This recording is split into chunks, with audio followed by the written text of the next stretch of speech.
하나님 말씀 보십시다.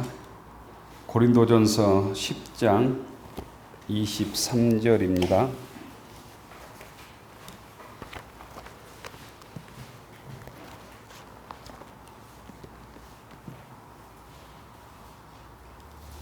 신약성경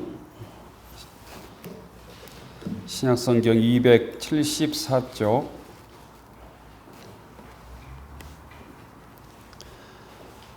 신약성경 274쪽 고린도전서 10장 23절부터 33절 마지막 33절까지 교독하십시다.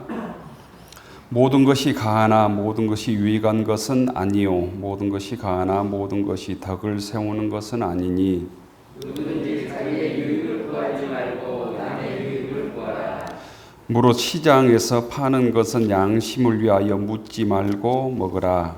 이는 땅과 의에 충만한 것이 주의 것이니라. 불신자 중 누가 너희를 청할 때 너희가 가고자 하거든 너희 앞에 차려놓은 것은 무엇이든지 양심을 위하여 묻지 말고 먹으라. 누가 너희에게 이것이 생물이라 하거든 알게 하는 자와 그 양심을 위하여 먹지 말라. 내가 말한 양심은 너희의 것이 아니요 남의 것이니 어찌하여 내 자유가 남의 양심으로 말미암아 판단을 받으리요.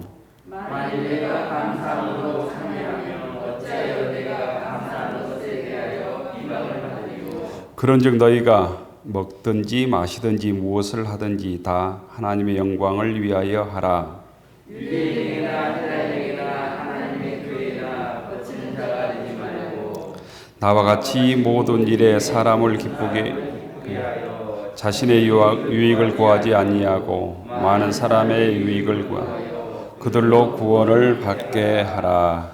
아멘. 할렐루야. 주님의 말씀에 은혜 받을 수 있기를 축원합니다. 함께 따라서 할까요? 무엇을 하든지 다 하나님의 영광을 위하여 하라. 하나님의 영광을 위하여 하라. 이런 말씀 많이 들어 보셨지요.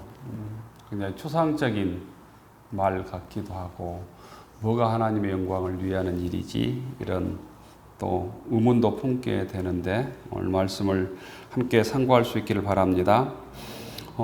탈무드에 이런 말이 있다고 해요. 들어봤을 것 같아요. 세상에서 가장 현명한 사람은 배우는 사람이다. 맞는 것 같죠? 세상에서 강한 사람은 자기를 이기는 사람이다. 세상에서 가장 행복한 사람은 범사에 감사하는 사람이다. 탈무드에 있다는 말씀 있다고 그럽니다. 오늘 고린도전서 10장의 말씀의 결론도 이런 거예요. 무엇을 하든지 다 하나님의 영광을 위하여 하라. 이게 곧 고린도전서 10장의 결론의 말씀입니다. 그런데 영광을 돌리기 위해서는 위해서는 영광을 돌리는 삶을 살기 위해서는 어떤 일을 하든지 하나님께 영광을 위해서 하기 위해서는 전제가 있어야 된다는 거예요. 전제가 그 뭐냐면 감사하는 마음이 우리에게 있어야 된다는 거예요. 감사하는 마음이.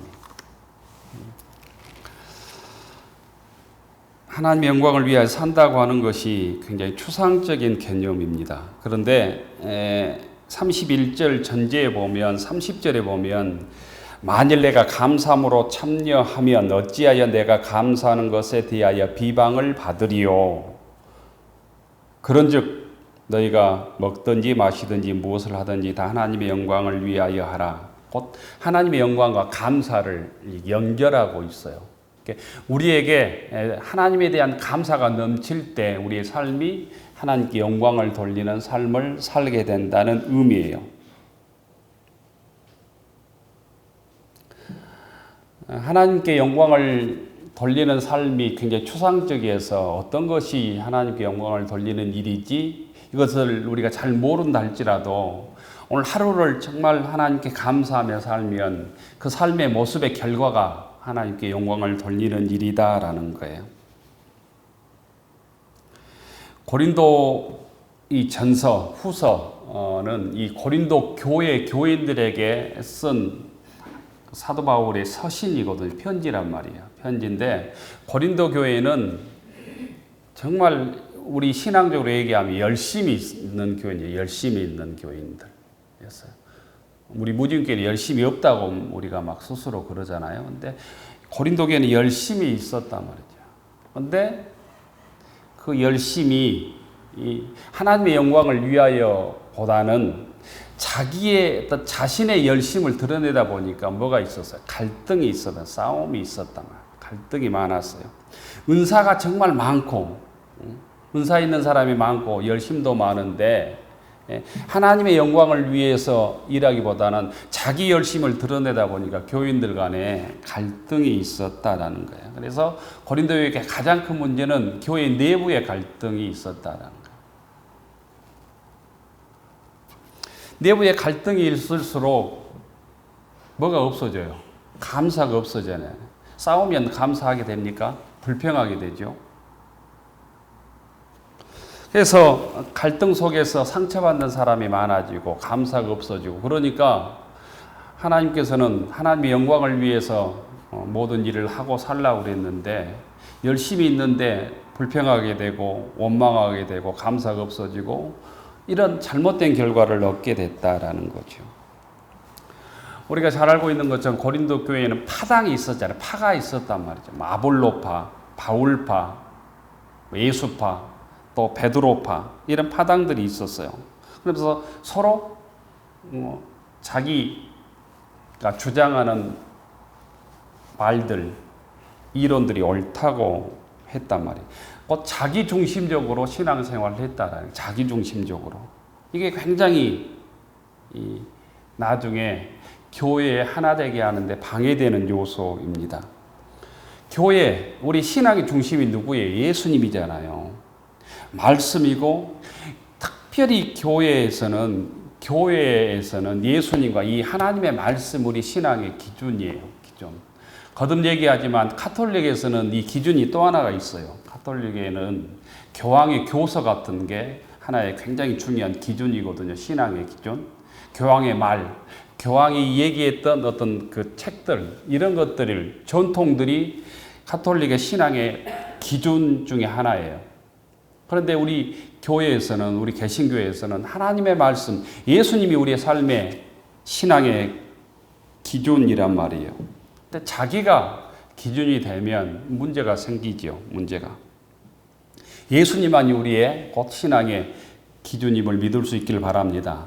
주님께서 스스로 내가 곧 길이요 진리요 생명이니 나로 말미암지 않고는 하나님 나라에 올 자가 없다라고 얘기했잖아요. 우리가 예수님을 구주로 믿는다면, 그리스도로 고백한다면 그 고백의 기준만이 절대적이고 하나님 말씀만이 절대적이, 다른 것은 곧 상대적이다라는 거예요. 더 자세하게 얘기하면 교회 생활에는 절대적인 기준이 있다 없다? 없다는 거예요. 잘 생각하세요. 신앙생활, 교회 생활에는 절대적인 기준이 있을 수 있다 없다는 거예요. 잘 생각해 보세요. 100년 전에 우리가 이렇게 예배 드릴 수가 없어요. 다 무릎 꿇고 방바닥에 앉아서 예배를 교회 그 방에 방석도 없었을 거예요. 100년 전에는 다 마룻바닥에 무릎 꿇고 이렇게 예배 드리는 형국이었을 거예요. 요즘에 사회에서 제일 많이 바뀐 게 뭔 것 같아요? 식당 가보면 제가 깜짝 놀라는 게 거의 자식이 없어졌죠. 입식이란가요? 다 그 의자로 바뀌어졌더만요. 불과 몇 년 사이에 일어난, 1, 2년 사이에 일어난 현상들이에요.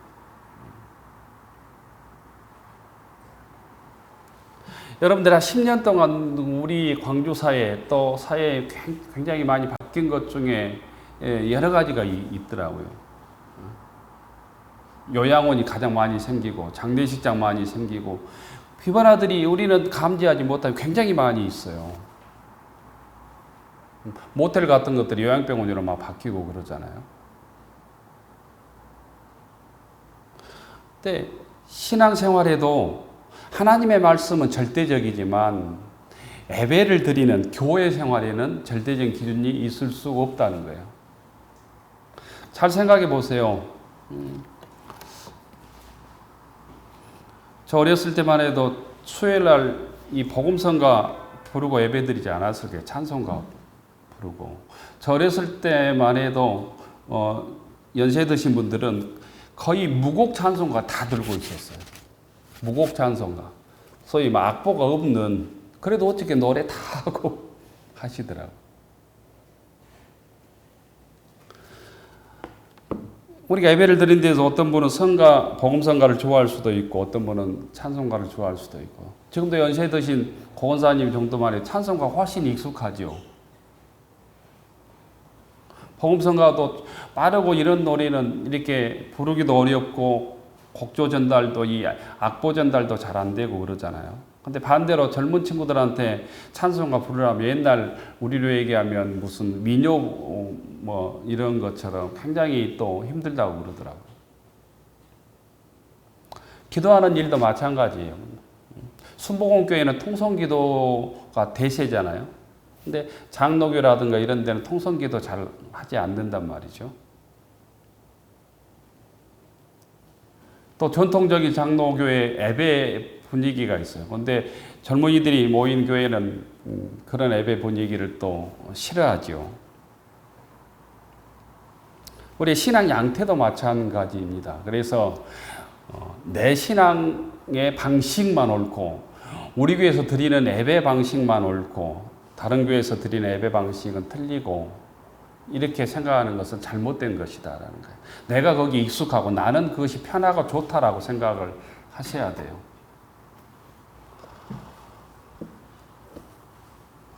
미국 흑인들이 모이는 그 교회들은 뭐 한 2시간 동안 서서 춤추면서 예배 드린다고 그러잖아요. 지금 미국 이런 데 그런다고 그러죠. 근데 유럽이라든가 이런 데 예배 드리는 방식 보면 전혀 달라요. 오래된 교회, 뭐 전통교회에 따라서 또 교단에 따라서 전혀 방식들이 다르단 말이죠. 무진교회 예배 방식은 우리 교회 장로교회 전통에 맞는 나름대로 우리 교회 교인들이 그래도 편하게 드릴 수 있는 예배 방식이지만 또 개척교회라든가 또는 그 장로교회가 아닌 다른 어떤 뭐 감리교회나 이런 데는 예배 방식이 다를 수 있다. 근데 그걸 가가지고 틀렸다 이렇게 말해서는 안 된다는 거예요. 나름대로 거기에 전통이 있구나 이렇게 생각을 하셔야죠. 우리 개신교로 분류되는 성공회만 가도 예배 방식이 전혀 다르죠. 가톨릭은 말할 것도 없고요. 우리 한국교회는 아주 단기간에 교회 성장을 이룬 교회잖아요. 한국교회는. 그런데 단기간에 성장을 이루면서 상처들도 굉장히 많죠. 왜냐하면 상대방을 인정하지 않고 내 방식대로만 옳다고 했기 때문에 갈등이 많고 또 분열이 많았던 거죠. 그래서 수없이 많은 교단, 뭐 교파 이런 것들이 생겨났잖아요. 우리 신앙인에게 진보적이다 또는 보수적이다 이렇게 가늠하기가 굉장히 어려워요. 어떤 부분에는 내가 진보적일 수도 있고 어떤 부분에는 굉장히 보수적일 수도 있고 그런단 말이에요. 그 다음에 기준에 따라서 그 보수 진보라고 하는 것도 굉장히 어려운 개념이죠. 뭐 정치적으로는 정치적인 개념이 있겠지만 우리가 봤을 때 가장 진보적이었던 분은 예수님이에요. 예수님. 그 시대의 생각으로 보면 예수님보다 더 진보적이고 급진적인 분이 있을 수가 없어요. 그래서 예수님께서 결국 미움을 받아서 십자가에 달려 돌아가신 것이죠. 우리가 살다 보면 연세가 들다 보면 우리 생각들이 좀 굳어지잖아요. 그래서 새로운 것들을 받아들이기를 서로 어려워해요. 그런데 신앙은 끊임없이 받아들이고 새로워지고 거듭나는 일임을 믿을 수 있기를 바랍니다. 우리는 어떻게 보면 세상적인 진보라고 하는 개념으로 보면 우리는 끊임없이 새로워져야 된다. 새로워져야 된다. 과거 것을 이것이 옳다고 꼭 주장해서는 안 된다라는 거예요. 왜냐하면 방식이기 때문에 말씀은 변할 수 없지만 그래야 젊은 사람들과 또 새 시대와 이렇게 소통할 수 있는 것이죠.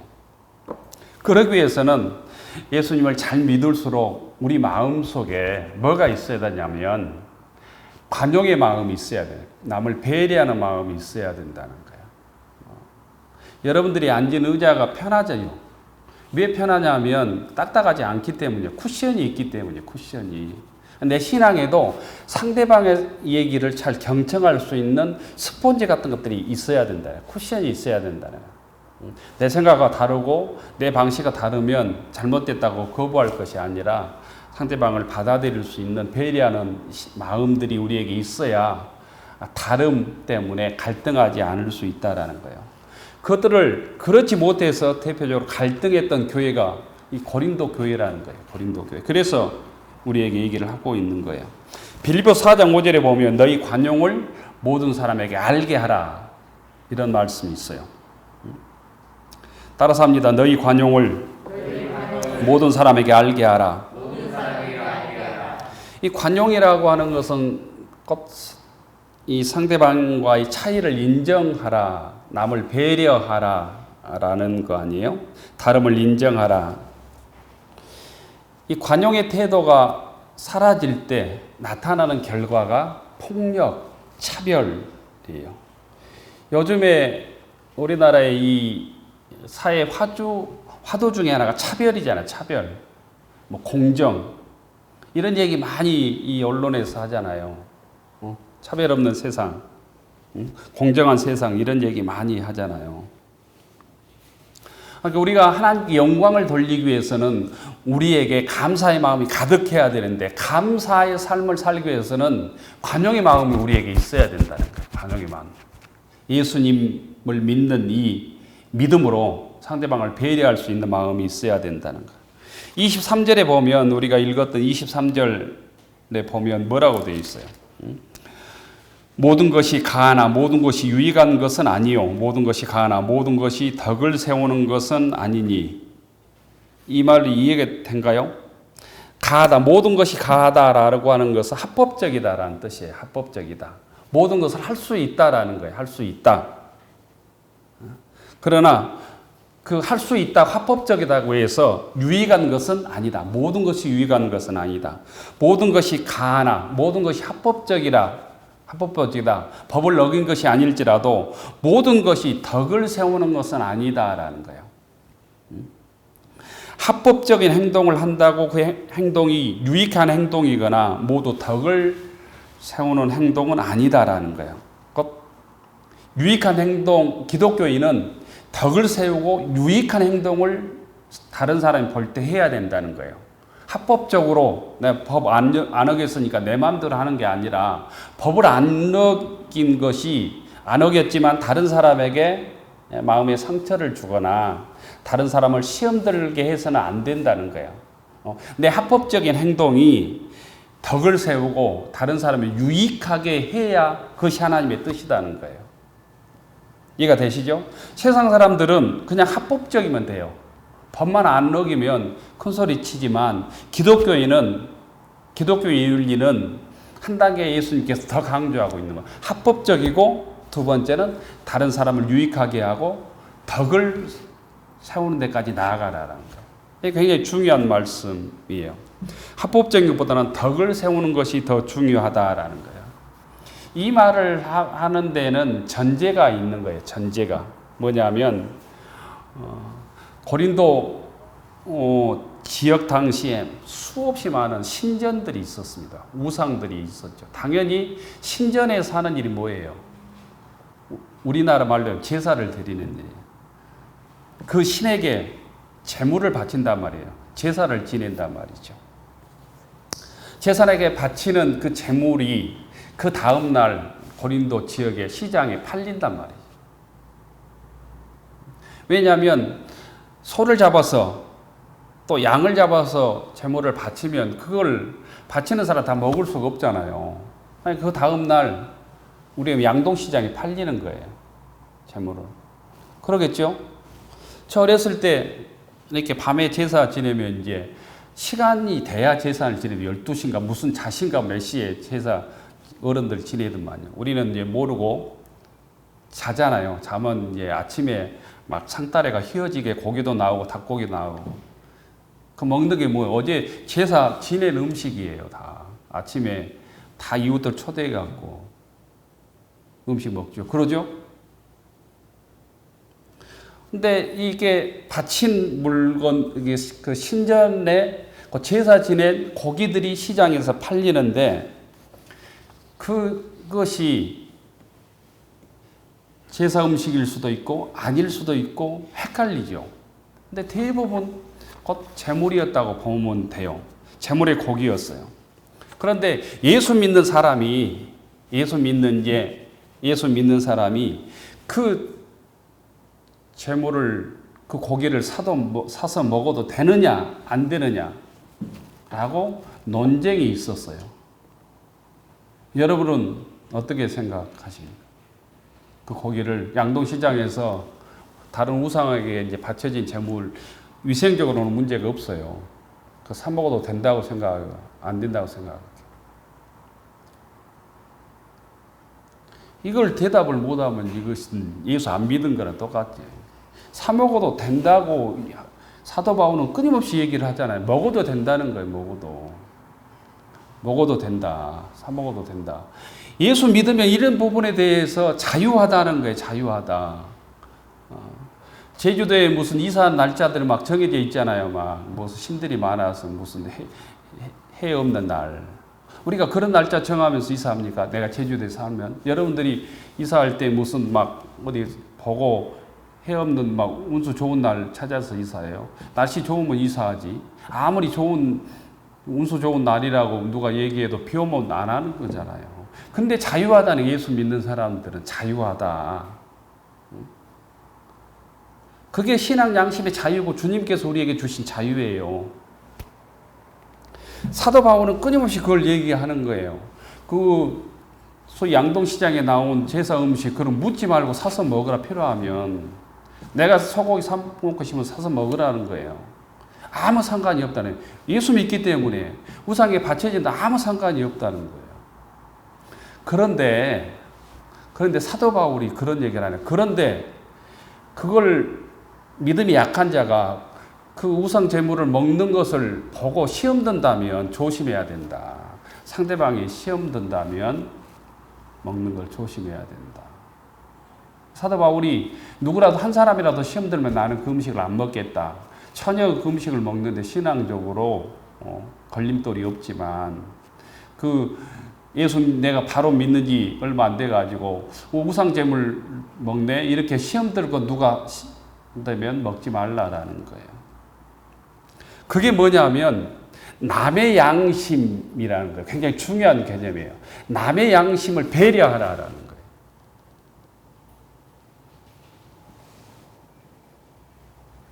우리들도 그런 사람들이 많아질수록 사회가 굉장히 건강해지죠. 나는 할 수 있지만 내 행동을 보고 누군가가 시험 든다면 그 행동을 금하는 것, 조심하는 것, 이런 거예요. 그러니까 사회가 서로 배려할 때 나는 그 건널목을 아무 상관없이 건널 수 있지만 여기 유치원생이 이거 건너다가 사고를 당하겠네 이런 마음들이 있어야 사회가 사고가 없는 거잖아요. 풍영천이가 거기서 애들 2명이 빠져 죽었잖아요. 어른들이 그걸 건너면서 나는 거기를 계곡을 건너는데 전혀 이상이 없지만 어린아이 건너다가 사고 당하겠구나 이런 마음들이 있어서 조치를 했다면 그런 일이 없었을 거란 말이죠. 신앙도 마찬가지라는 거예요. 신앙도 내가 그 음식을 먹는데 아무 지장이 없지만 그 음식을 먹는 거 누군가 시험 든다면 나는 사서 먹을 수 있지만 가난한 사람이 저 친구들 돈 있다고 고기만 먹는데 이런 시험 들 것 같으면 조금 배려해야 된다. 좀 조심해야 된다. 그 사람들을 배려에 시험 들지 않도록 해야 된다라는 거예요. 헬레니즘 시대에 가장 중요한 게 자유의 구가였어요. 양심에 따라서 마음대로 막힘없이 삶이 굉장히 자유로운 자유인의 삶이었단 말이에요. 그런데 신앙인은 사도 바울은 그걸 전제하면서 얘기를 하고 있는 거예요. 예수 믿는 사람은 그 자유를 누릴 수 있지만 약하고 힘들어하는 사람들을 배려하고 거기에 얽매여 있는 삶을 살아야 된다. 더 구체적으로 얘기하면 우리들은 이 땅에서 누구에 얽매여 살아야 돼? 예수님께 얽매여 살아야 되잖아요. 말씀에 얽매여 살고. 이게 주의를 지키고 예배를 드리는 삶이에요. 우리가 내 신앙적으로는 내가 주일날 예배를 안 드려도 아무 신앙적으로 시험 들지 않고 내 신앙을 지키는데 걱정이 없다 할지라도 내가 주일날 예배를 지키지 않는 모습을 통해 누가 시험 든다면 생각해야 된다는 거예요.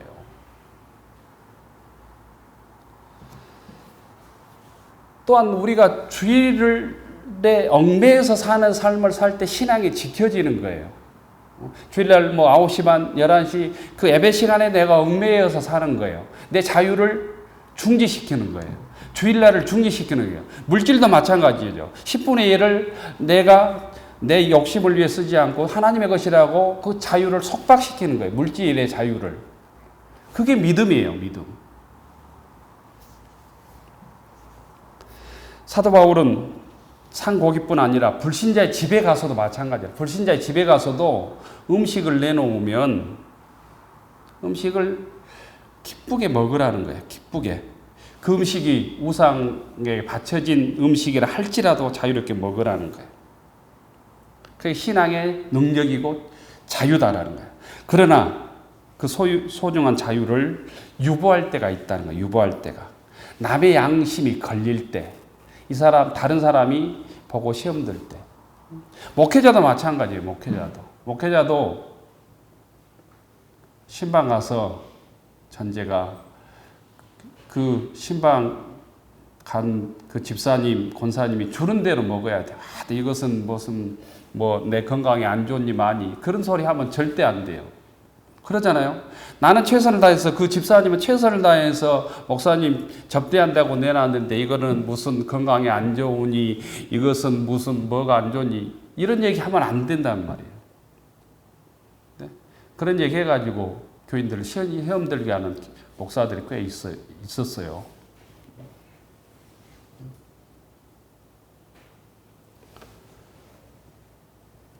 우리의 신앙의 양심이 곧 이 하나님의 영광을 중심으로 또 남을 배려하는 중심으로 유보되어야 된다는 거예요. 곧 주님께서도 주님의 능력은 우리를 배려하며 사용된 거죠. 우리를 배려하고 우리의 죄악까지도 친히 담당해 주신 것이죠.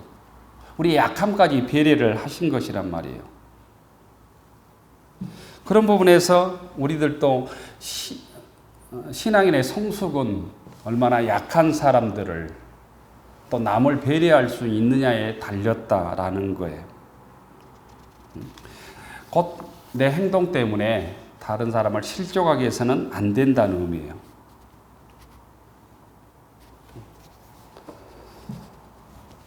그래서 오늘 32절에 보면 이렇게 되어 있을 거예요. 유대인에게나 헬라인에게나 하나님의 교회나 거치는 자가 되지 말고 이렇게 걸림돌이 되지 말라는 거예요. 걸림돌이.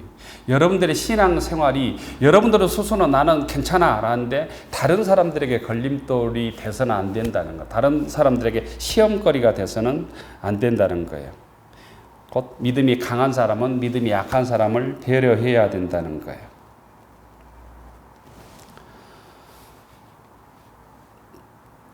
주님께서도 남을 잘 배려하라고 하는 말씀 중에 하나가 내 이웃을 내 몸과 같이 사랑하라라는 말이죠. 내 이웃을 내 몸과 같이 사랑하라. 나 자신을 사랑할 만큼 곧 이웃을 배려할 때 곧 신앙인의 능력이 드러난다라는 거예요. 그런 부분에서 우리가 서로 교회 공동체를 이루고 있으니까 내가 누구를 배려해야 될지 꼭 신앙이 좋다고 하는 사람들이 중직자일수록 신앙생활 오래 한 사람일수록 새신자들 또 믿음이 약한 자를 배려할 수 있기를 축원합니다. 여러분들이 교회 나온 것도 그런 마음들이 있을 거예요. 나 안 가면 자리도 텅텅 비어있는데 목사님 시험 들까 봐서 목사님 실망할 거서 여기 앉아있는 사람들이 꽤 있을 거예요. 나는 안 나가도 그냥 내 믿음 잘 지킬 수 있어. 이러지만 목사님 시험 들까 봐. 이런 마음들이 곧 교회를 지키고 곧 주님의 뜻을 이룬다라는 거예요. 지금 코로나19에 마스크를 쓰는 이유도 한국 사람들이 그거라고 그래요. 자기 걱정하기보다는 내가 병에 안 걸려서 쓰는 것도 있지만 나 때문에 누군가를 피해 주지 않으려고, 패키지 않으려고 마스크를 쓰는 정서가 훨씬 강하다는 거예요. 조사해 보면. 나는 답답하니까 아이고 벗고 싶어도 남 때문에 쓴다는 거예요. 이런 마음들이 합해질 때 코로나도 빨리 물리치기도 할 뿐 아니라 신앙적으로는 좋은 교회를 이루어 간다라는 거예요. 세상을 보면 그런 배려하는 마음들이 갈수록 약해지고 나중심적으로 살아가니까 좋은 것 같은데 세상이 삭막해진단 말이에요. 삭막해져.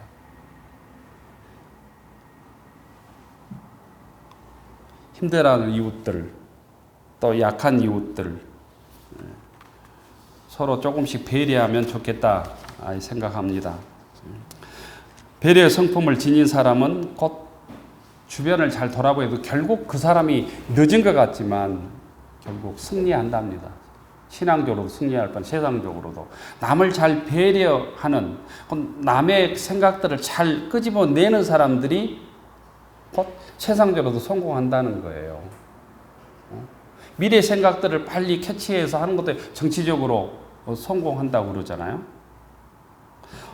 우리가 감사가 넘쳐서 하나님께 영광 돌리는 삶을 살기 위해서 가장 먼저는 꼭 차이를 인정하라라는 거예요. 요즘에는 그런 것들이 사회적으로 다양성의 존중 이런 것들로 나타나기도 하죠. 서로의 차이를 인정해주는 신앙의 관용의 마음들이 우리에게 필요합니다.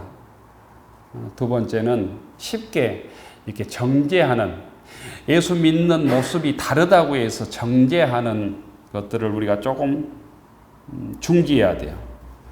기도를 통해서 덕을 세우는 믿음을 우리가 소유해야 된단 말이죠.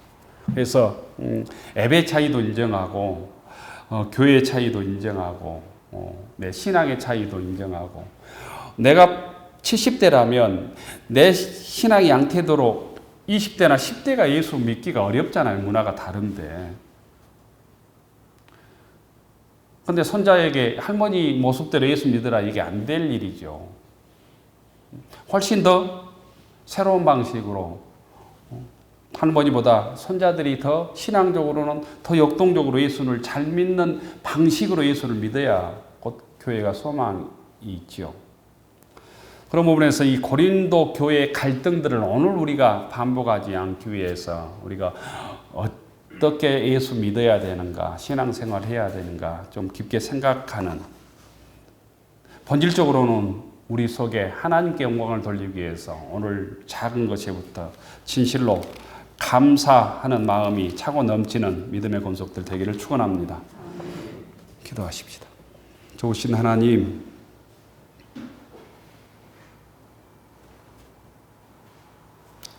무엇을 하든지 하나님의 영광을 위하여 하기 위해서 저희들 작은 일에 감사하게 하시고 또 남을 배려하고 관용하는 마음으로 주님 섬기게 하옵소서. 여기까지 주님께서 저들의 약함과 부족함과 불충함을 주의 사랑으로 감싸 주시고 인내하시며 보혈의 피로 용서해 주시고 거듭나게 하셔서 저희들 여기까지 주님의 자녀로 살아올 수 있었습니다. 주님의 그 끝없는 사랑이 저희들을 변화시킨 것처럼 저희들도 더 크고 넓은 믿음과 사랑으로 다름을 인정하고 서로 배려하고 그리하여 튼튼한 믿음의 공동체를 이루어갈 수 있도록 하나님 도와주옵소서. 저희들의 삶이 온전히 하나님께 영광을 돌리기 위해서 진실로 하나님께 감사하며 주의 말씀 부여잡고 주님과 동행하게 하옵소서. 예수님 이름으로 기도 올리옵나이다. 아멘.